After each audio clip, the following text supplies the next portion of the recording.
Bien, saludos con todas las personas que puedan estar viendo este video. Espero se encuentren bien.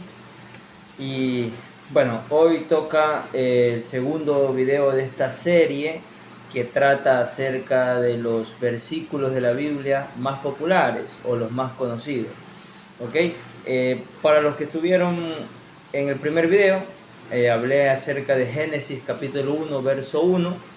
Creo yo que este es uno de los versos también más conocidos, tanto entre creyentes como no creyentes. Y bueno, ahí hablamos un poco acerca de la creación de los cielos y de la tierra, ¿verdad?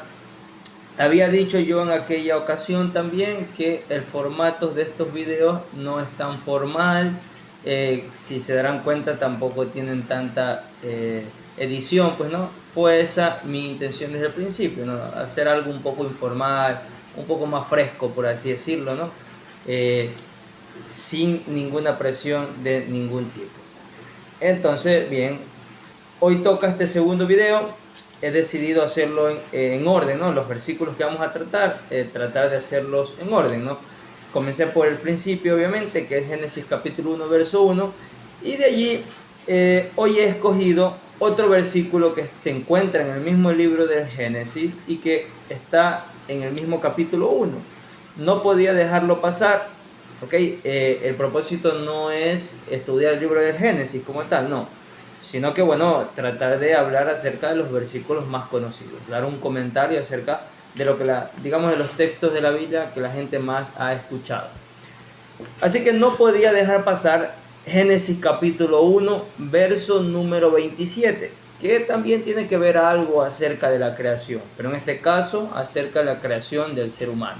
Se los voy a leer. Génesis capítulo 1, verso 27 es el versículo que voy a comentar el día de hoy. Dice así: y creó Dios al hombre a su imagen, a imagen de Dios lo creó, varón y hembra los creó. Sin lugar a dudas, creo que este texto es muy conocido por dos temas en específico. Uno ha sido conocido por el debate que se ha llevado a través de este siglo de que si el ser humano es resultado de una creación divina o es resultado de una evolución. ¿Ok? Es allí donde quizás las personas creyentes o religiosas en estos temas o en estos debates sacan a relucir textos como este, ¿no? Como Génesis 1.27. Y también este texto creo yo que es bastante conocido porque también hay un debate en el área social, por así decirlo, de que si Dios creó solamente dos géneros, o sea, un género binario, ¿no? De hombre y mujer, o si hay más géneros. Bueno, es allí donde las personas religiosas también sacan a relucir este texto. Y por eso creo yo que por estos dos temas en específico es que este versículo de la Biblia es uno de los más conocidos por las personas o por la sociedad. Bien, ¿qué tengo yo que comentar acerca de esto? ¿Qué puedo yo aportarles en esto? Primero, voy a decir lo siguiente. Como primer punto, creo yo que siempre es importante cuando uno se acerca a un texto o a un libro histórico, por así decirlo, o que fue escrito en la antigüedad, creo yo que siempre es importante conocer el contexto social e histórico de ese texto, ¿no? O sea, el propósito o el por qué fue escrito ese texto, ¿ok? Entonces, Génesis 1.27 no es la excepción. Hay que conocer también bajo qué contexto social e histórico se escribió este texto, ¿ok? Y para eso creo yo que nos va a servir cierta información del primer video que hice, porque se encuentra en el mismo libro de Génesis, ¿ok? Diré lo siguiente: ¿cuál es el contexto social e histórico de este texto? Bueno, podemos decir primero que esto fue redactado, por así decirlo, alrededor de los años 537, 580 antes de Cristo, aproximadamente. No hay exactitud en los datos, pero es un aproximado. Digamos, en esas fechas o en esa época es donde se redacta este texto, ¿ok? Y en esa época, ¿qué es lo que pasaba? El pueblo judío, recordemos que la Biblia como tal es un texto judío, es un texto que narra las creencias y hasta cierto punto la historia del pueblo judío como tal. No podemos decir que este libro, digamos, es del occidente, por así decirlo, no.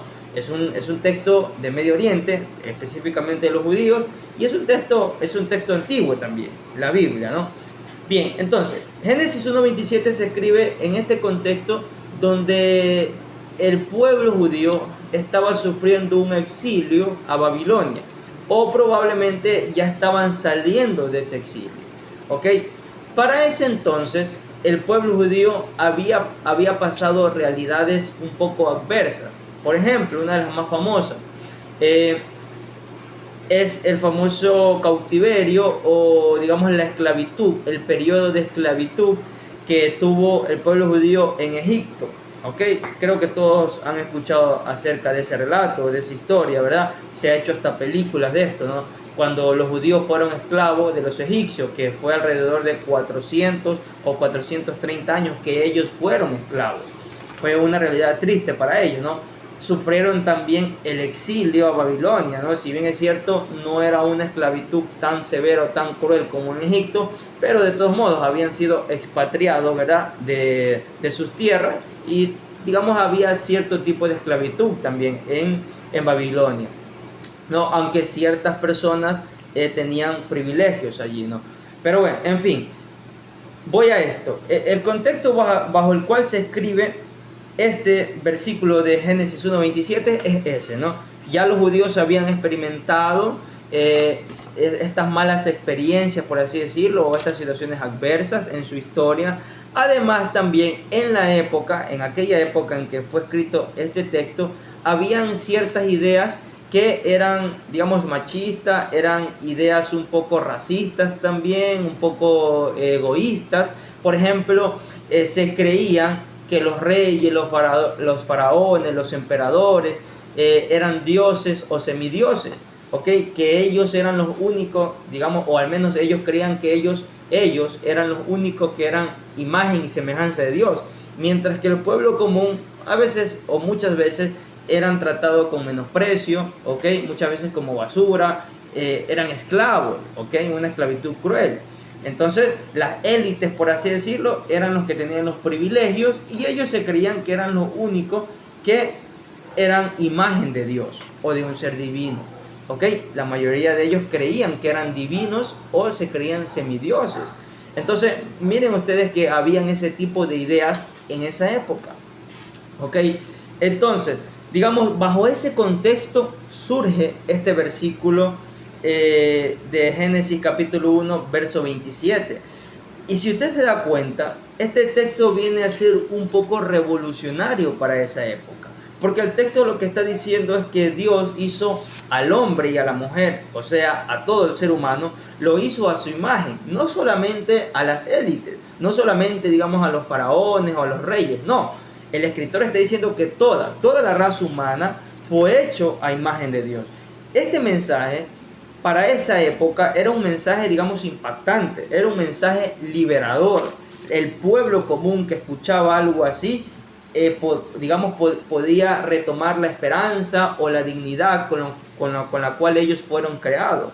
¿Ok? ¿Por qué? Porque el texto está diciendo que no solamente los faraones o los reyes, los cuales eran seres humanos comunes y corrientes, eran imagen y semejanza de Dios, sino también el pueblo común.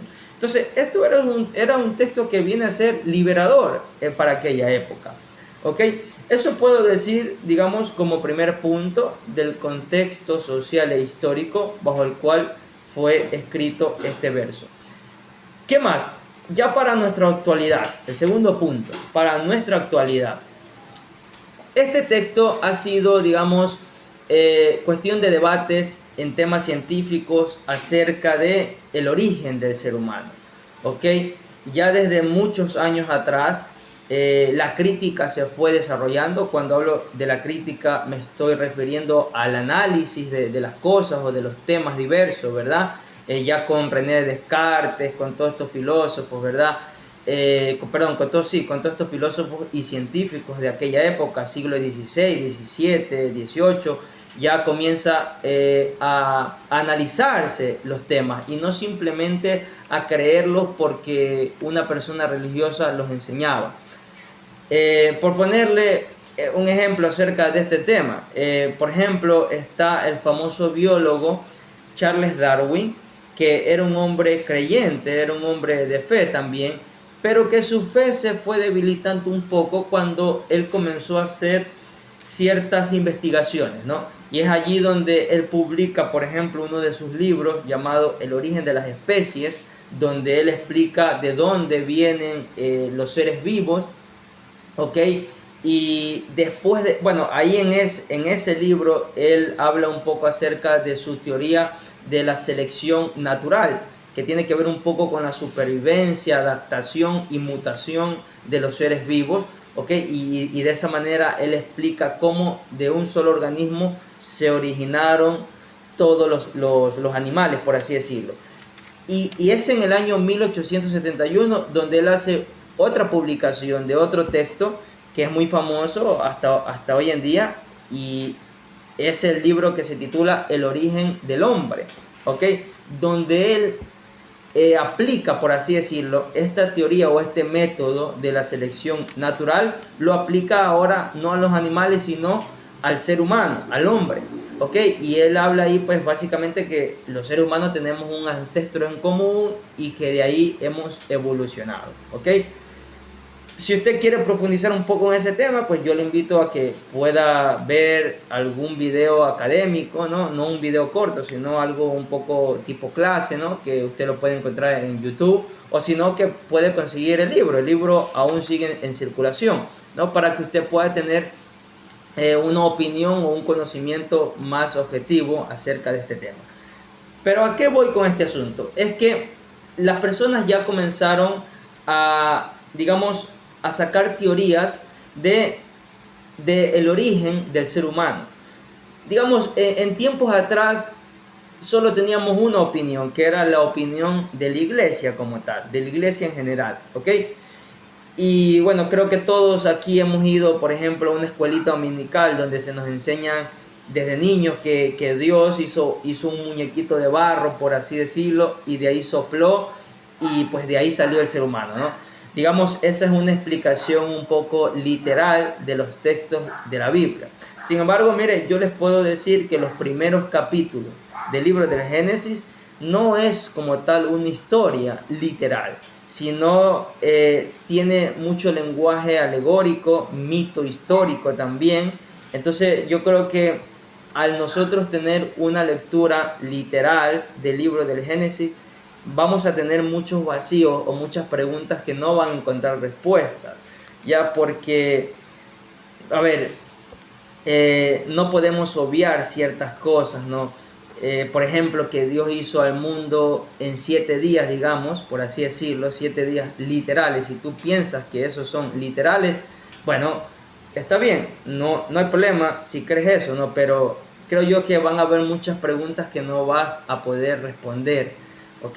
Sin embargo, volviendo a este tema, ya no está, al menos hoy en día, ya no tenemos digamos, solamente la explicación literal de la Biblia de cómo el ser humano llegó a la existencia, sino que también tenemos, por ejemplo, esta teoría de la evolución, que es una de las teorías más populares que hay. Probablemente hayan otras teorías, pero esta es la más popular, la teoría de la evolución, ¿ok? Que aún también en el lado científico, esta teoría tiene ciertos vacíos que todavía no han sido llenados, ¿ok?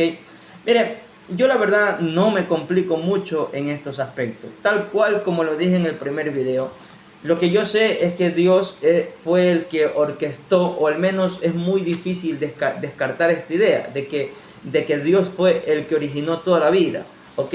Y de allí quizá Él utilizó otros, digamos, medios naturales para que todo esto pueda venir a la existencia. ¿Cómo Dios creó las cosas? Bueno, cada quien tendrá una idea de eso, pero lo que no se puede negar es que Dios es el creador, incluso del ser humano. Ahora, si tú crees que nosotros evolucionamos de un primate, o si tú crees que Dios hizo un muñeco de barro como tal, bueno, ya eso cada persona tendrá que determinar su creencia, ¿ok? Sin embargo, yo te estoy dando estos datos para que los consideres. Entonces, a partir de 1871 ya se comienza a popularizar esta teoría de la evolución del biólogo Charles Darwin, ¿ok? Sin embargo, esta teoría, a ver, al menos tengo el conocimiento de que él con esto no buscó, digamos, dejar a un lado la existencia de un ser creador, no, para nada. De hecho, él nunca se consideró una persona atea, ¿ok? Pero bueno, a raíz de sus investigaciones llegó a estas conclusiones. Ahora, yo quisiera darte otro dato también en este segundo punto, hablando acerca de la actualidad. Hay un genetista que es muy importante en el mundo, al menos es muy conocido, que se llama Francis Collins. Aquí en mis manos yo tengo uno de mis libros favoritos, que fue escrito por él, que se titula ¿Cómo habla Dios? Vuelvo y repito, Francis Collins es una persona, es un, digamos, profesional de la ciencia, es un científico que está más especializado en el área de la genética, pero aparte él es un hombre de fe, es un hombre de fe, es un hombre creyente, si no me equivoco es un cristiano bautista, ¿ok? De esa denominación, si no me equivoco, pero es un hombre de iglesia, o sea, es un hombre que asiste a una iglesia, es un hombre de fe como tal, enseña la Biblia también, pero es un científico también. Y es un científico tan importante que él fue el que lideró el proyecto del genoma humano que inició en el año 1990, ¿ok? Y que fue uno de los primeros proyectos en tratar de mapear el ADN humano, ¿ok? Y fue en el año 2003 más o menos que se publicó los primeros resultados de este proyecto. Bueno, fue un avance muy importante en la ciencia, pero traigo a colación este nombre de este personaje llamado Francis Collins porque él en este libro hace una armonía entre la fe y la ciencia. Miren, hay muchas veces que se cree que la fe es un asunto irracional y no es así. Para mí esa es una idea totalmente errónea. Creo yo que en ambos bandos hay un extremo que recae en el error. Por ejemplo, en el lado de la ciencia está el famoso cientificismo radical, que es donde se cree que todo es explicado únicamente por la ciencia y no hay espacio a lo divino o a lo sobrenatural, sino que todo encuentra respuesta en la ciencia. Y yo creo que eso es un error, dicho por muchos científicos también. ¿Okay? Ese extremo, por así decirlo, de radicalizar la ciencia, es un error también. Y del lado religioso también están las personas que son fundamentalistas literales, por así decirlo, que creen que solamente la lectura de la Biblia, tal cual como está escrito, o por lo menos en su mayoría de escritos, se tiene que creer tal cual como está escrito y no hay otra opción. ¿Ok? Entonces ese extremo también creo que es malo. Y hay un equilibrio que sí podemos y que fácilmente se puede encontrar una armonía entre la fe y la ciencia. Y en este libro fácilmente lo explica Francis Collins, ¿no? Ahí él hace esta armonía entre la ciencia y la fe y básicamente él resume en este tema de la creación del ser humano, él resume en que sí, Dios es el que da inicio a todo esto, pero como método de creación usó la evolución, ¿ok? Básicamente es lo que él resume en el libro. Pero también se los dejo como un dato importante, ¿no? Entonces, Génesis 1:27, y creó Dios al hombre a su imagen, a imagen de Dios los creó, varón y hembra los creó. ¿Cuál es tu creencia acerca de cómo llegó a existir el ser humano? ¿Crees tú que así al pie de la letra Dios hizo un muñeco de barro y sopló y de ahí vino el ser humano? ¿Tú crees eso? ¿O crees que quizá hubo un poco de evolución en el ser humano? Bueno, no sé qué creencia tengas tú, pero bueno, aquí yo te he dado algunos datos que son importantes, ¿no? Como conclusión, ¿qué puedo decirte como conclusiones? Yo te puedo decir que este texto tiene mucha riqueza. Ya se los mencioné al inicio, en el primer punto, por ejemplo, donde el texto nos motiva a la no discriminación, ¿ok?